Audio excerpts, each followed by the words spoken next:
नमस्कार। हमारे YouTube channel famous stories of the world में आपका स्वागत है। आज एक ऐसे राजा के बारे में कथा सुनिए जो कभी घोड़े पर नहीं बैठ पाया। देखिए, मारवाड़ के शासक हुए हैं राव मालदेव।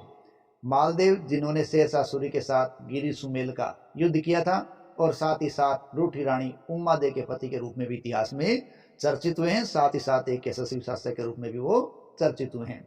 तो मारवाड़ के शासक राव मालदेव ने अपने जीवन काल के अंदर ही अपने छोटे पुत्र चंद्रसेन को अपना उत्तराधिकारी घोषित कर दिया था।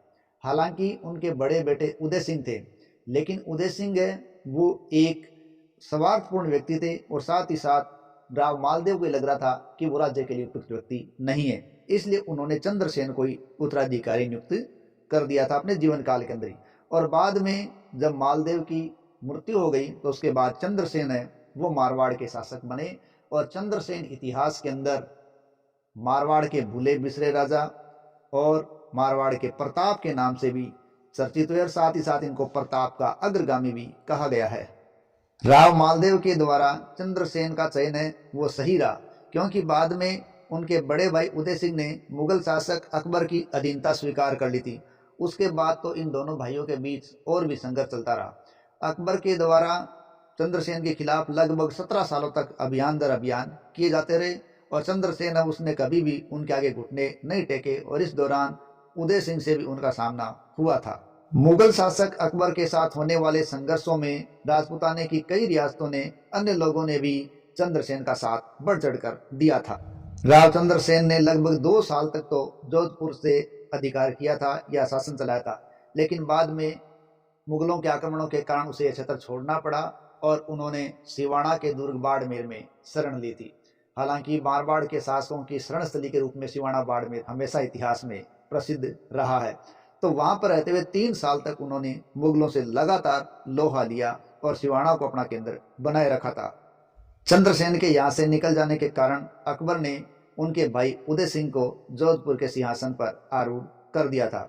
हालांकि उदय सिंह ने ऐसी कोई कोर कसर बाकी नहीं छोड़ी जिसके कारण वो मुगलों का स्वामी भक्त न रहा हो या उनकी स्वामी भक्ति में कोई कमी रही हो। लेकिन कहते हैं अक्सर अकबर उसे जंगली राजा के नाम से संबोधित करते थे और बाकी दरबारी उनको मोटा राजा कहा करते थे, क्योंकि वो बहुत ज्यादा मोटे थे।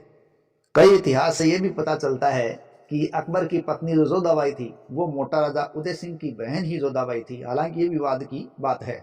कहा जाता है कि उदय सिंह इतना ज्यादा मोटा था कि वो ठीक से घोड़े पर बैठ भी नहीं सकता था। यदि बाई द वे वो घोड़े पे चढ़ भी जाए तो कोई घोड़ा उसका वजन सहन नहीं कर सकता था, इसलिए राजा कभी घोड़े पर तो बैठ ही नहीं पाया था।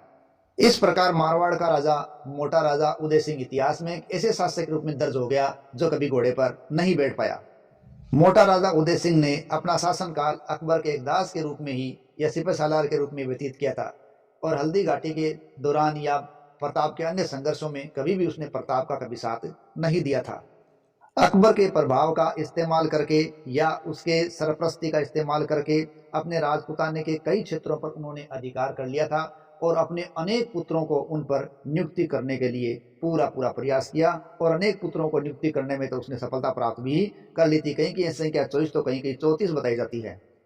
मोटा राजा उदय सिंह एक विलायसी और दुष्चरित्र राजा के रूप में भी संकेतित किया गया है। कहते हैं इसके 27 तो रानियां थी। इतनी अधिक पत्नियां रखने के कारण भी या उसके बावजूद भी उसका हवसीपन खत्म नहीं हुआ था। एक बार वो बादशाह के दरबार से वापस जा रहे थे, तब बिलाड़ा के क्षेत्र में उन्होंने एक सुंदर कन्या देखी और वो ब्राह्मण कन्या थी। उस युवती के पिता काली माता के पुजारी एक तांत्रिक थे।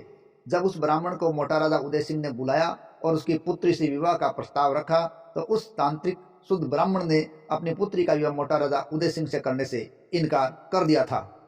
कहते हैं उसने अपनी पुत्री की बलि काली माता के सामने दे दी और वहां एक गड्ढा बनाया उस मूर्ति के सामने और गड्ढे में धधकते अंगारों पर वो खुद भी उसके अंदर चला गया।